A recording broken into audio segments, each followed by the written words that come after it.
राधे कृष्णा दोस्तों, कहिए कैसे हैं आप सब। और बहुत बहुत स्वागत है आपका मेरे इस व्लॉग में। तो फ्रेंड्स, आप बताइए होली की तैयारी आपकी कैसी चल रही है। मेरी तो ज़बरदस्त चल रही है और शुरू भी हो गई बहुत अच्छे तरीके से। तो आज मैं बनाने जा रही हूँ आलू के पापड़, जिसके लिए मैंने आलू बॉइल्ड होने के लिए रख दिया है। और यहाँ पे मैं आ गई हूँ छत पे, जहाँ मैं कर रही हूँ थोड़ा सा गेहूँ साफ़, क्योंकि भाई आटा पिसवाना है तो उसके लिए गेहूँ साफ़ तो करना ही पड़ेगा। तो चलिए थोड़ा सा मैं गेहूँ साफ़ कर ले रही हूँ और उसके बाद इस बोरी में भर के इसको मैं भिजवा दे रही हूँ चक्की पे, ताकि हमारा आटा बहुत अच्छे तरीके से पिस जाए और बहुत जल्दी आ जाए। क्योंकि ना आटा भी थोड़ा सा हो रहा है ख़त्म, तो ये भी काम करना ज़रूरी है। और होली भी आ रही है ना, तो ये छोटी छोटी चीज़ें करना ज़रूरी है, जैसे आटा पिसवाना, देसी घी बनाना और तेल वगैरह लाना। मतलब ये छोटी छोटी चीज़ों की ज़रूरत ज़्यादा रहती है, तो फिर इसीलिए मैं इन कामों को जल्दी से कर ले रही हूँ। और आज मैं साफ़ कर रही हूँ गेहूँ। तो गेहूँ साफ़ करने के बाद ना मैं जाऊंगी नीचे और बनाऊंगी पापड़। तो देखिए आज मौसम बहुत ज़्यादा ख़राब हो रहा था। अगर जिन्होंने दिन में पापड़ बनाए भी होंगे ना, तो उनके पापड़ भाई उड़ गए होंगे, इस समय इतनी हवा चल रही है। तो आप बनाइए घर के अंदर पापड़, क्यों ही परेशान होना धूप में जलना। तो मैं बनाती हूँ घर के अंदर पापड़। मैं दिन में पापड़ मतलब धूप में पापड़ नहीं बनाती हूँ, क्योंकि एक तो घर का काम, दुकान का काम और फिर इधर उधर ये सारे काम रहते हैं। तो मैं दुकान में जब रहती हूँ ना, तो फिर ये सारे काम मैं दिन में नहीं कर पाती हूँ। और देखो अभी शाम का टाइम हो रहा है, 6 बज रहे हैं, 6:30 लगभग बज रहे हैं। तो इधर दिन भी ढल रहा है और देखो बच्चे खेल रहे हैं इधर। तो बहुत ज़्यादा मैं इनको अकेले नहीं छोड़ती हूँ ना, क्योंकि जानते हैं ना ये छत जब बन रहा था तो इसमें ये सरिया भी निकली हुई है। तो इनको या तो भी कटवाना है या तो फिर इसमें पिलर ढलवाना है। तो हम लोग सोच रहे हैं ना कि इसमें पिलर ढलवा देते हैं। कटवाएंगे तो फिर जब कभी ये दोबारा ऊपर बनेगा ना, तो फिर सरिया में मतलब मजबूती नहीं रहती है। तो इसलिए इतनी इतनी सरिया मतलब जो मिस्त्री होते हैं वो छोड़ देते हैं। तो अभी हम सोच रहे हैं इसमें थोड़ा थोड़ा पिलर ढलवा देते हैं, उसके बाद फिर इसको कटवाना भी नहीं रहेगा और बच्चों को डर भी नहीं रहेगा। तो वो काम एक बाकी है, पेंडिंग में चल रहा है। देखिए ये कब हो पाता है। तो इसलिए मैं बच्चों को ना अकेले ज़्यादा नहीं छोड़ती हूँ छत पे। जब मैं रहती हूँ तभी मैं आती हूँ, क्योंकि भाई बच्चे हैं, कभी लड़ाई झगड़ा किए या कुछ किए या गिर गए, लग गया, ये सारी चीज़ें। तो इसलिए मैं ये काम नहीं करती हूँ। तो छत पे देखिए अभी हमारे बहुत सारे काम होने बाकी हैं। और इधर वॉशरूम वगैरह बने हुए हैं ना, तो इसमें भी दरवाजे वगैरह लगना बाकी है। तो अभी मैं आ गई हूँ नीचे अपना ये पापड़ वगैरह बनाने के लिए। तो यहाँ मैं ये जो पन्नी वगैरह थी, इसको बिछाने के बाद हल्का सा साफ़ कपड़े से एक बार फिर से पोंछ ले रही हूँ, क्योंकि कहीं ना कहीं पन्नी है यार, मार्केट में रहती तो थोड़ा बहुत धूल वूल तो पड़ी जाती है। तो आप भी बनाइए घर में अंदर रह के पापड़। तो अगर आप धूल धूप से हैं परेशान, तो बनाइए घर में रह के पापड़, जो कि बहुत ही ज़्यादा अच्छे बनते हैं। ऐसा कुछ नहीं है कि ये काले पड़ जाएंगे या नीले पड़ जाएंगे, ऐसा कुछ नहीं रहता है। पापड़ बहुत अच्छे बनते हैं। मैं हमेशा से अंदर ही रह के पापड़ बनाती हूँ, मैं बाहर पापड़ कभी नहीं बनाती हूँ धूप में। तो पहले बनाती थी, जो बहुत पहले जब मतलब पूरी फैमिली, हम लोग जॉइंट फैमिली रहते थे, तब हम लोग बनाते थे धूप में पापड़। तब क्या रहता था कि कई लोग हैं, सब लोग साथ में मिलके बना लेते थे। अभी जब से हम लोग अलग अलग हैं, तो फिर अंदर रह के ही बनाते हैं, वो ज़्यादा सही रहता है। क्योंकि धूप में रह के पापड़ बनाने काफ़ी देर लग जाती है और अकेले बनाने में बड़ी दिक्कत होती है। तो मैं अंदर रह के अपना पापड़ बना लेती हूँ। धूप पंखे में ये बहुत अच्छे तरीके से सूख जाएंगे और फिर इनको हम रख देंगे धूप में 2 दिन के लिए। बहुत अच्छे तरीके से वहाँ कड़क भी हो जाते हैं। आप किसी पतले दुपट्टे वगैरह से इसको ढक भी सकते हैं, ताकि जो धूल वूल रहते हैं ना, वो इसमें नहीं बैठता है। तो सबसे अच्छा मुझे तो ये लगता है कि आप चाहे जितना साफ़ सफाई से धूप में या बाहर खुले में बनाएंगे ना, तो कहीं ना कहीं वो धूल के कण आके बैठ ही जाते हैं। और अगर थोड़ा सा अंदर बनाएंगे, घर में रह के बनाएंगे, तो फिर ये एकदम साफ़ तरीके से बनते हैं और कोई दिक्कत नहीं रहती है। आप पन्नी वगैरह पोंछ के बनाइए, अंदर बनाइए, तो ऐसा कुछ प्रॉब्लम नहीं आती है। तो यहाँ सबसे पहले मैंने आलू उबालने के बाद आलूओं को गरम गरम ही अच्छे से मैश कर लिया और इसमें डाल दिया है नमक स्वाद के अनुसार, 1 चम्मच जीरा और 1 चम्मच ही लाल मिर्च पाउडर, और डाल दी है थोड़ी सी कटी हुई धनिया ऑप्शनल है, आप चाहें तो डालिए, नहीं डालना चाहते हैं तो मत डालिए। लेकिन मैं थोड़ा सा हरी धनिया डाल देती हूँ ना, तो पापड़ दिखने में सुंदर लगते हैं, अच्छे लगते हैं।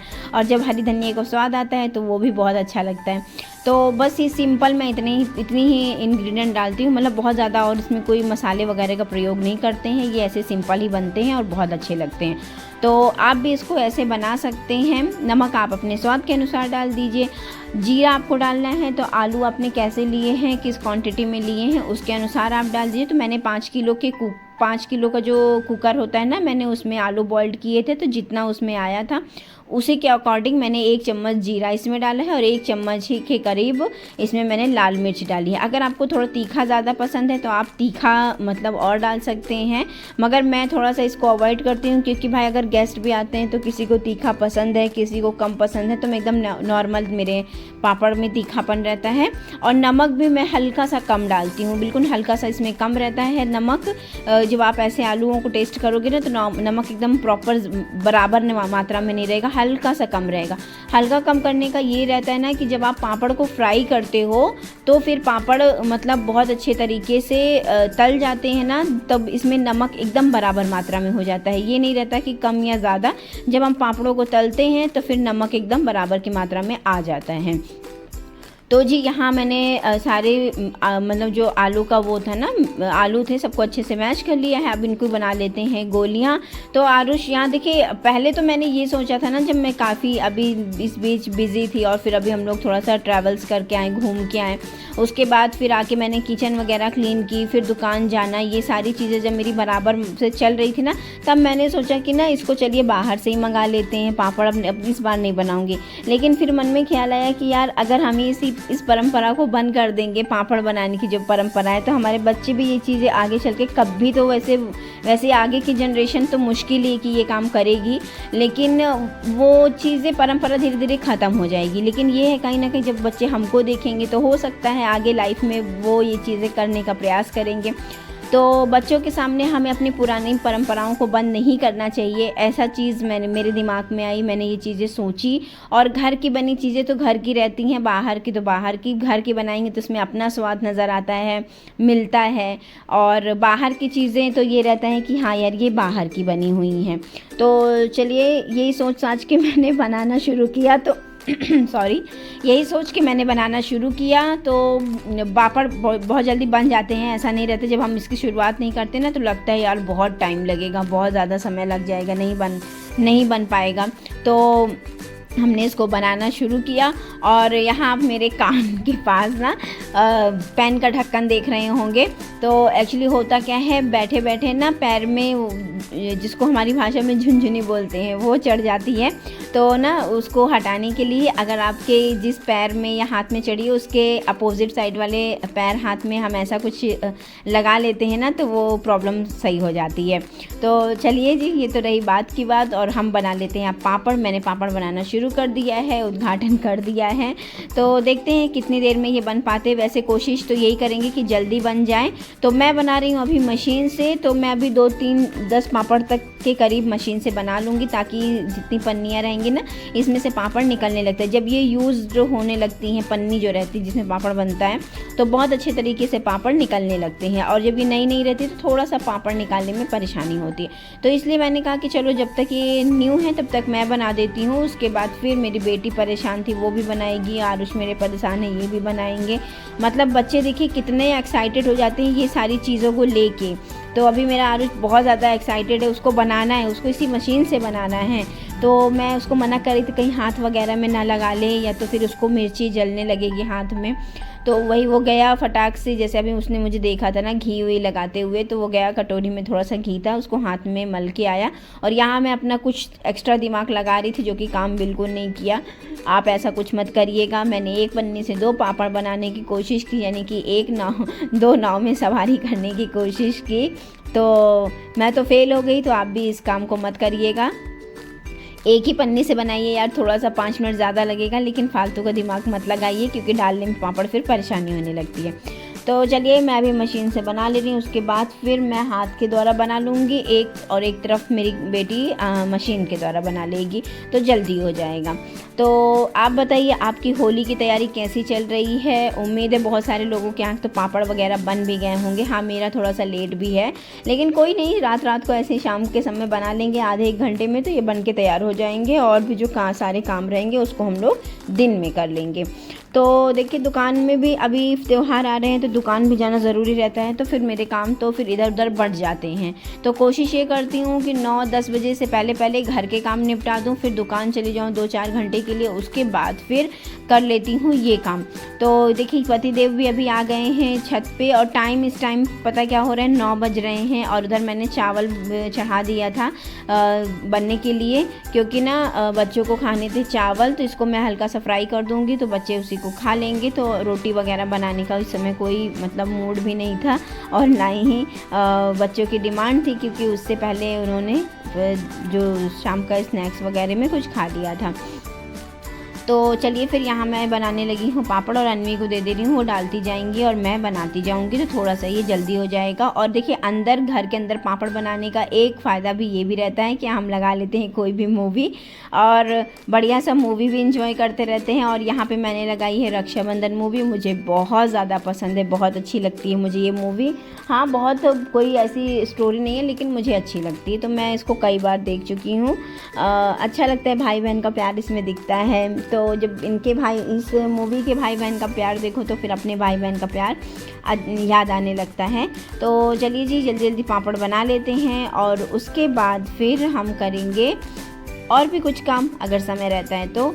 और फिर अगर मुझे कम लगेंगे कल, तो कल एक कुकर फिर से बना लूँगी तो हो जाएगा पूरी होली के लिए। तो एक कुकर में आते ही कितने हैं वो, मतलब बनने के बाद ज़्यादा नहीं रहते हैं, तो एक कुकर आलू और बॉइल्ड करके सुबह बना लूँगी, तो मेरे 2 कुकर मतलब के करीब आलू के पापड़ हो जाएंगे, और ज़्यादा मैं नहीं बनाऊँगी। अच्छा, एक परेशानी है मेरे घर में, वो भी आप बताइएगा। ये जो सीलन की परेशानी आ रही है ना, इसका मैं क्या करूँ? आपके यहाँ भी क्या ये परेशानी है? और पता है पीछे से पाइप वगैरह भी कुछ नहीं गया है यार, लेकिन फिर भी ये सीलन आके ना कितना ख़राब कर दे रही, पूरी दीवार ख़राब हो गई। इसमें मैंने सोचा कि पुट्टी वगैरह कर दूँ, थोड़ा बराबर हो जाए, लेकिन पता है ये ऊपर तक इसकी पपड़ी निकल रही है। अगर मैं नीचे से इसको करूँ ना, मुझे पूरी मतलब ये निकालनी पड़ेगी पपड़ी, तब फिर इसमें मैं पुट्टी वगैरह से लेप लगा सकती हूँ। लेकिन ऊपर नीचे दोनों तरफ से सीलन आ रही है। अगर मैं इसमें ये चीज़ करूँगी ना, तब भी ये हो जाएगा फिर से। अब देखते हैं जब हम ये घर को रेनोवेट कराएंगे तब फिर इसका क्या जुगाड़ निकालते हैं। और मिस्त्री से भी पूछा, लेकिन उन्होंने कहा मतलब हो सकता है दीवार सूखी नहीं है, ऐसा वैसा बता दिया। लेकिन यार दीवार सूखने के बाद ही इसमें आगे काम लगा था, सूखी भी थी काफ़ी अच्छी।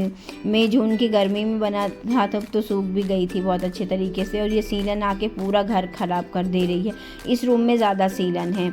और फिर है नेक्स्ट डे, मॉर्निंग का समय हो गया है। यहाँ मैंने देखिए आलूओं को चढ़ा लिया है, आलू बॉइल्ड हो रहे हैं।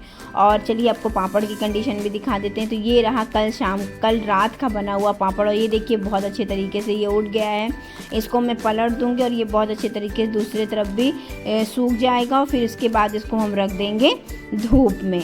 धूप में रखने से क्या होगा कि इसमें जो और कड़क बना जाता है ना, वो आ जाएगा। तो चलिए मैं एक उठा के भी आपको दिखा देती हूँ कि ये कैसा बना है। ये देखिए ना, तो ये काला पड़ा ना पीला पड़ा। पीला इस वजह से है, इसलिए अभी जो कलर मैं आपको दिखाना, सरसों के तेल की वजह से है। आप चाहें तो सरसों का तेल नहीं भी हटा देंगे ना, कुछ और तेल जो आप यूज़ करते हैं वो लगा देंगे, तो ना ये बहुत अच्छे तरीके से मतलब वाइट कलर में आ जाएंगी। तो फ्रेंड्स, उम्मीद करती हूँ आपको आज का व्लॉग पसंद आएगा। अगर पसंद आया हो तो प्लीज़ वीडियो को लाइक कर दीजिएगा, चैनल को सब्सक्राइब कर दीजिएगा, और पास में बना बेल आइकन है उसको भी प्रेस कर दीजिएगा, ताकि मेरे वीडियो की नोटिफिकेशन आप तक पहुंचती रहे। तो फ्रेंड्स, मिलते हैं किसी नेक्स्ट वीडियो में, तब तक के लिए नमस्ते एंड बाय बाय।